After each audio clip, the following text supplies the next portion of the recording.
Hola, hoy estamos leyendo el libro de Gálatas, capítulo 4, y esta iglesia tiene una problemática bastante especial y es que era una iglesia muy buena. Se había convertido en una iglesia legalista y aquí Pablo empieza a darles el antídoto y es la fe.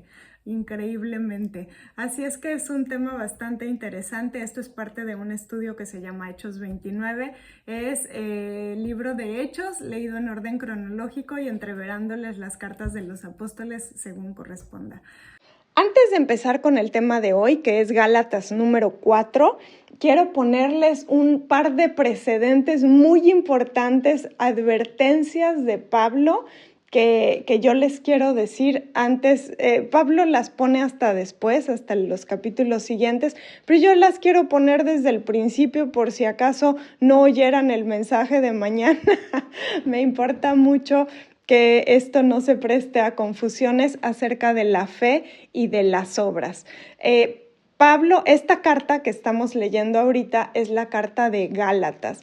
Y la problemática de la iglesia de Gálatas, cosa que es la que le escribe Pablo ahorita, increíblemente es que es una iglesia demasiado bien portada, es una iglesia demasiado buena. Esa es la problemática de Gálatas, ¿no? Que no nada más tenían esta fe, pero que empezaron a irse por demasiado las obras, empezaron a seguir cada cosa de la ley como una manera para acercarse a Dios. Y básicamente esta carta es para Pablo decirles: no se basen en la ley, no es lo más importante es la fe. Entonces, toda la carta de Gálatas habla mucho acerca de esto, de acercarnos a Dios por medio de la fe y no de las obras, partiendo, y esa es la advertencia, de que es una iglesia de por sí moral. Entonces, no está dando un permiso al pecado, como vamos a ver en el siguiente capítulo, sino que está diciendo: no se justifiquen a sí mismos, no traten de acercarse a Dios por medio de las obras, debe de ser por medio de la fe, pero partiendo de que se lo está diciendo a una iglesia muy moral. Así es que yo también estoy partiendo de la base, hablando con personas que son morales. Hay que diferenciar entre la fe y entre las obras. Esa es la primera advertencia. La segunda advertencia es que Pablo está escribiendo, todas sus cartas son para gente muy radical, son para iglesias. Pablo sabía que estaba empezando algo nuevo, que estaba, obviamente, lo empezó Jesucristo, pero él estaba siguiendo con este nuevo crecimiento de creyentes que estaba queriendo, como él lo dice, queridos hijos, por quienes vuelvo a sufrir dolores de parto hasta que Cristo sea formado en ustedes. Él estaba formando cristianos, él estaba formando gente como Cristos pequeños en cada una de nosotros. Él estaba formando este nuevo movimiento de creyentes que obviamente necesitaba ser radical. Entonces, él esta carta y todas las demás, pero esta carta muy en particular, nos está llamando a vivir nuestro cristianismo de una manera muy radical, sumamente radical. Así es que partiendo de esas dos, entonces ahora sí empezamos el capítulo 4, porque empieza bien, pero bien impresionantemente, poniendo como les digo, sigue diferenciando entre fe y obras, pero aquí está poniendo las obras como si fuera esclavitud, literalmente. Dice, así también nosotros, cuando éramos menores, estábamos esclavizados por los principios de este mundo. Dice esto, que la ley es esclavitud, la fe es libertad. Entonces, está bien, pero bien impresionante cómo puede poner las cosas así, ¿no? Y cómo, yo estaba pensando, ¿cómo puede ser que esté comparando el seguir la ley en las obras de la ley con la esclavitud, con algo que nos va a detener, con algo que nos va a frenar, que nos va a cerrar, que es básicamente la esclavitud, ¿no? Y entonces estaba pensando, las obras de la ley no nos van a dejar seguir porque pues eso es la esclavitud. Y entonces estaba pensando, la meta que nos da Pablo es ser como hijo, ser como Cristo, ¿no? Es que Cristo sea formado en mí. Esa es la meta de Pablo en nosotros, esa es la meta de Pablo para nosotros, ¿no? Entonces, si yo quiero que Cristo sea formado en mí, el hecho de yo hacer todas las cosas de la ley, las obras, no me va a dar, no me va a llevar hasta allá arriba, hasta allá, me va a dejar aquí abajo, en los escaloncitos de lo de abajo, pero no me va a dejar continuar hasta la libertad que quiere llevarnos Pablo.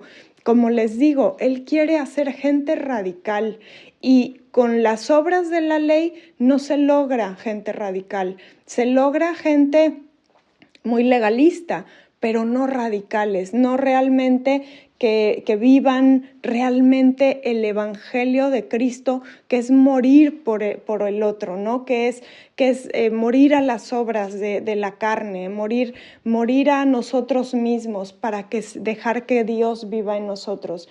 Eso es lo que nosotros, ese es nuestro sueño como creyentes, ¿no? Que Cristo sea formado en mí. Y eso no se logra con la ley, eso se logra con la fe en Dios que nos da libertad y nos hace vivir en unos pasos muchísimo más elevados, muchísimo más arriba y entonces eso es lo que nos está llamando Pablo a vivir, eso es lo que nos está llamando Dios a vivir. No nos basemos en las obras, porque si nosotros nos basamos en las obras, no nada más nos quitan libertad, sino que además no nos llevan más lejos, nos frenan muchísimo porque la fe es lo que nos va a dar una fuerza especial, una fuerza sobrenatural. Las obras lo que van a hacer es que nos van a justificar ante nosotros mismos, ¿no? Nos vamos a sentir así como, no, es que yo soy súper buena persona, yo ya no necesito de Dios. Básicamente es lo que nos van a hacer las obras. Me estoy justificando a mí misma y entonces yo estoy pensando como que ya yo logro ser suficientemente buena y ya para qué necesito a Dios, ya para qué necesito de su gracia, de su libertad, de su paz. ¿Para qué lo necesito, no? Si yo ya estoy haciendo las cosas bien en mis propias fuerzas, con mi propia manera, con mi propia moralidad, me estoy justificando a mí mismo. Y es justo lo que no quiere Dios que pase, porque nosotros llegamos hasta cierto punto. Tenemos bastante poder como humanos, pero es muy reducido si lo comparamos con el poder que Dios tiene para nosotros. Ese sí es poder. A ese es el poder al que nos está abriendo las puertas cuando nos dice, son libres. Nosotros ya tenemos entrada libre al reino de Dios. Nosotros estamos siendo llamadas como hijas de Dios. Aquí dice cosas súper lindas. Dice, ustedes ya son hijos.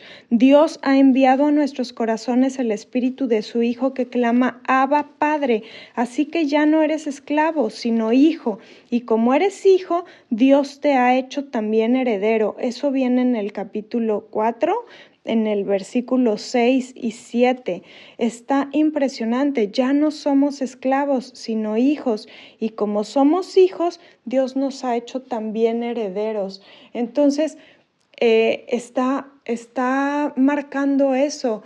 No tenemos que vivir en ser buenas, en estar, obviamente es una iglesia moral a la que le está hablando, ¿no? pero no quiere que nos justifiquemos por nuestras obras, por lo bien que seamos, sino quiere darnos esa libertad en Cristo.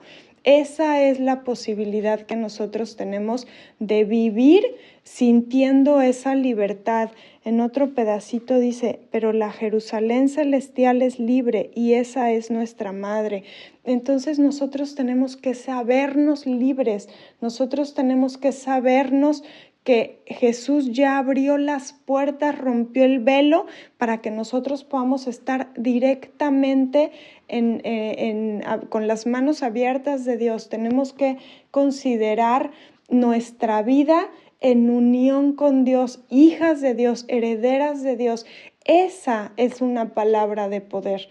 Esa es la palabra que verdaderamente da libertad.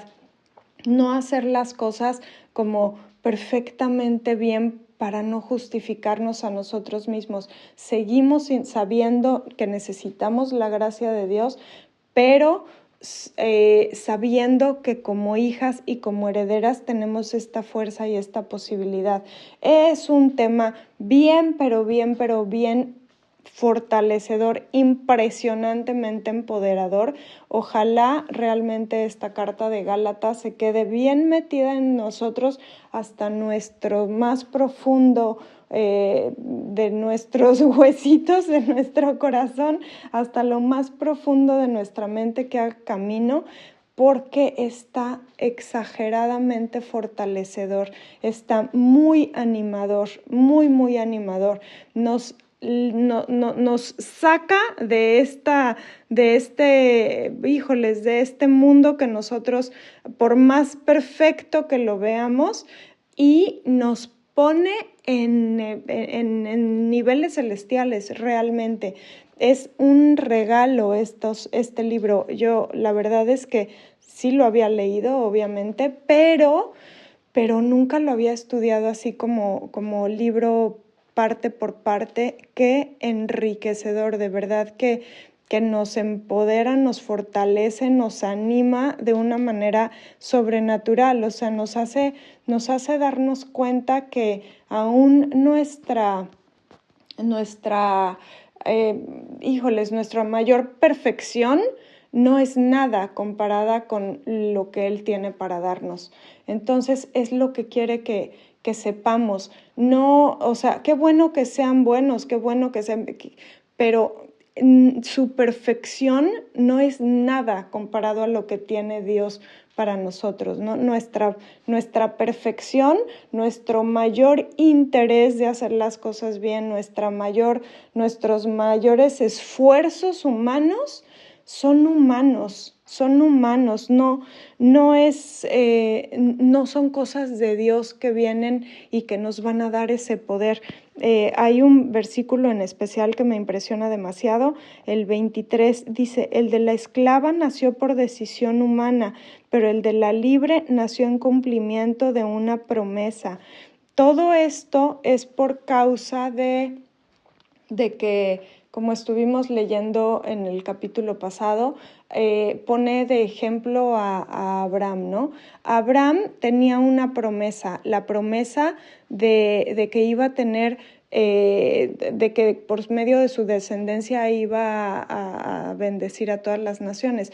Nada más que había un pequeño problema, que él no tenía descendencia y ya se estaba haciendo muy mayor y no tenía ni siquiera solo un hijo. Entonces él se empieza a desesperar, su esposa se empieza a desesperar y dicen, ya sé, hagamos. En ese entonces se prestaba, pero bueno, le pusieron a una esclava y le dijeron, pues no importa, ten un hijo de esta mujer para que sea tu descendencia y por medio de esa descendencia tuya, pues entonces ya serán bendecidas, ¿no? O sea, una grandiosa idea fenomenal. Y entonces, pues así tuvo un hijo. Y ese hijo, que fue Ismael, fue como un poco forzado, bueno, más bien bastante forzado, como podemos ver. A partir de ese hijo Ismael fue lo que ahora es todo el grupo árabe, todos los musulmanes y todo eso parten de esa raíz, imagínense. Después Dios le dice, no era mi plan eso, ¿no? Mi plan es darte un hijo junto con tu esposa, no junto con una esclava.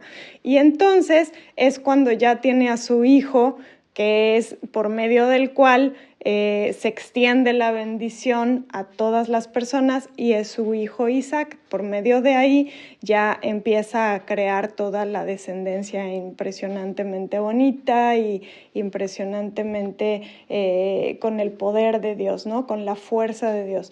Entonces, aquí está comparando, hay la posibilidad de forzar las cosas y llevar con esclavitud, o hay la posibilidad de ser hijos de una promesa y llevarlo con libertad. Entonces es lo que Dios está diciendo. No quiero no quiero que por ti mismo busques esa bendición, así como Agar, como la esclava esta Agar que tuvo a Ismael, sino quiero que tú solito, quiero que yo solito te pueda dar la bendición con una libertad espectacular, con una promesa. Quiero que seas hijo de la promesa. No quiero que estés buscando la esclavitud, quiero que estés buscando la libertad. Quiero llevarte a muchísimo más de lo que tú solito pudieras lograr. Y hoy en día es muy, pero muy usual, ¿no? Pues estas corrientes de tú lo puedes lograr, tú empodérate y tú solita. Eso posiblemente suene como bueno, nada más que pone muy poquito poder, porque el poder máximo es un poder humano. Pero cuando nosotros confiamos en el poder de Dios, entonces ahí sí nos da la libertad. Cuando nosotros tenemos la fe, ese es poder de verdad, porque no está basado en nuestro propio poder, en nuestra propia fuerza.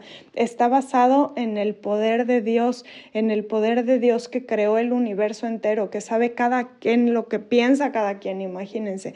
Entonces es completamente diferente y fuerte. Así es que, pues este es el capítulo de hoy, muy pero muy impresionante, muy fuerte, muy enriquecedor y sobre todo fortalecedor para que nosotros realmente hagamos obras maravillosas y podamos vivir en la libertad que se nos da como hijas de Dios, y no nada más hijas, sino herederas. Realmente tomarnos de esta palabra. Pues esa es la palabra para hoy. Listo.